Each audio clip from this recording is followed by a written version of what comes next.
অভিষেক বন্দ্যোপাধ্যায়ের আত্মসহায়ক সুমিত রায়কে খুঁজছে পুলিশ। পুলিশ পারে না এমন কাজ হতেই পারে না, ঠিক খুঁজে বার করবেই।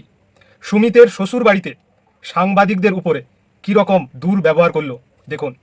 আপনারা সব জানেন, আপনাদের কোনো দায়িত্ব নেই। আজকে সাংবাদিক সেজে কি করতে এসেছেন?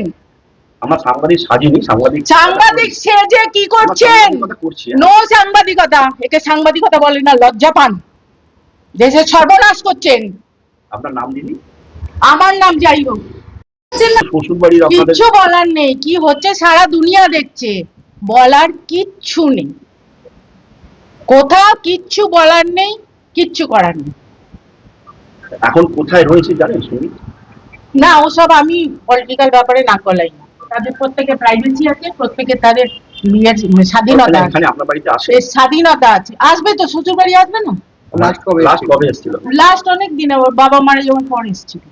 আচ্ছা, আর এরপর আর কথা হয়েছে ফোনে, মানে আজকালের মধ্যে? না, হ্যাঁ আজকালের মধ্যে কথা, কালকে কথা হবে না কেন? আজকে কথা হয়নি। কি বলছে? এবং পুলিশের যে পুলিশে হয়রানি কাকে না করছে, এটা কি চলছে? এটা কোনো রাজত্ব চলছে? এটা চলছেটা কি? কি চলছে এটা? এটা কি ফিরে পেতে চান আপনারা? আজ থেকে 10 বছর বাদে, 15 বছর বাদে এটা ফিরে পেতে চান? সংযত হতে বলুন।